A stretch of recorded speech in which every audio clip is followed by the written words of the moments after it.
What's good, y'all? What's the numbers TV? It's your boy Poe Rowe. Make sure you subscribe to the channel if you're not subscribed already, and like a video if you appreciate the content that Poe Rowe What's the Numbers I provided. Say we back with a profile piece. This one is on Randy Love. In this video, we're going to talk about his early years coming up in Harlem. After that, we will focus on Randy's entry into the underworld and the name he will make for himself in the streets. Then, we'll discuss Randy Love and his relationship with the infamous Harlem kingpin Alpo, who he mentored in the streets during Alpo's younger years, before finally breaking down the situations that currently have Randy Love serving a lengthy jail sentence. Randy Love, real name Randolph Jameson, is from East Harlem. Growing up in and around the Wilson Projects, located on 105th Street and 1st Avenue, would be a little crazy back in the day because that area of Harlem was filled with a lot of drug users and drug dealers. Randy Love will make a name for himself around Harlem for being a vicious dude that was about his business and not to be played with. He was known as a sticker kid to some and a killer to others.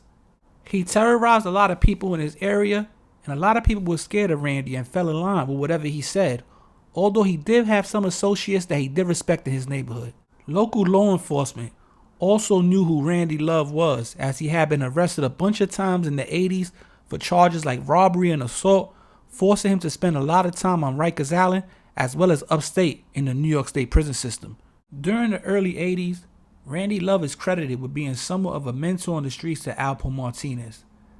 Alpo, who would end up becoming one of the biggest drug kingpins to come out of Harlem in the 80s and 90s, would use a lot of the survival tactics that Randy showed him throughout the years in his travels out of town to places like Washington, D.C.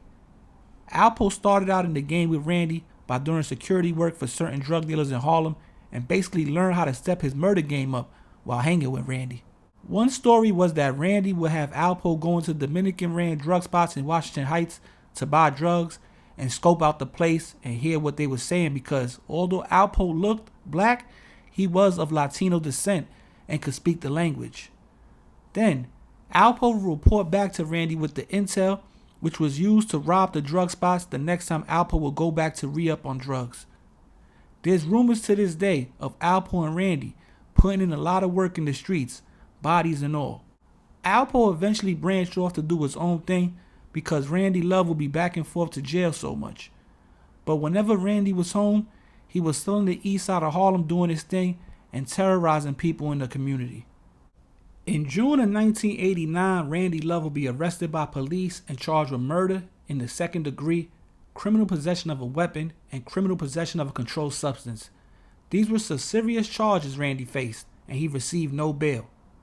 While waiting for his day in court, Randy Love will be housed on Rikers Island, where he had a reputation for taking over and controlling the phone wherever he was housed. Randy showed his violent side to whoever opposed him and was known as someone not to mess with, just like in the streets. In April of 1991, Randy Love was convicted of murder in the second degree and criminal possession of a weapon and sentenced to 25 years to life.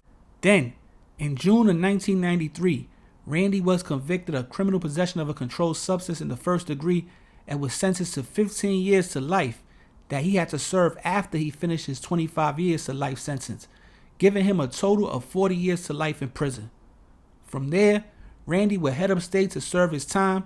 His name would grow to legendary status according to prison standards for the many battles and wars he was a part of throughout his travels from jail to jail.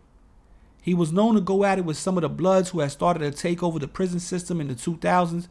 He had many wins over the years but also took his L's like anybody else, but never lost his respect in that yard.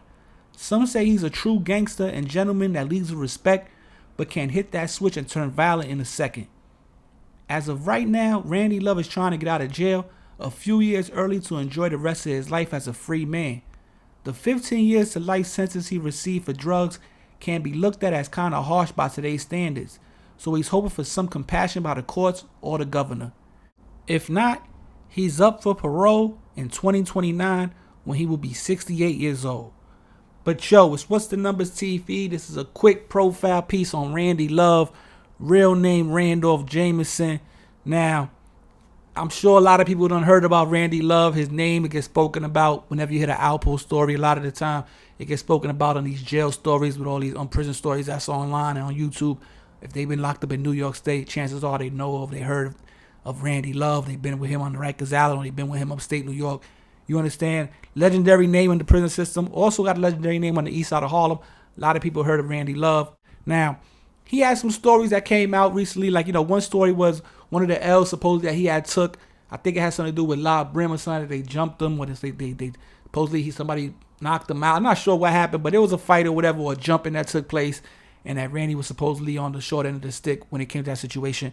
But he also has stories with like Mel Cross, who said him and Dick Wolf had a situation with Blue Boy and Randy Love, that they pulled up on him, basically, trying to tell him certain things, and they basically came to an understanding, this and the third. He also has stories like a Sub-Zero, who says, stories that Randy would take the phone off the wall and keep it in his cell on Rikers Island, and you wanted a phone call, you basically had to come ask Randy Love to use the phone. If he messed with you, he might let you rock.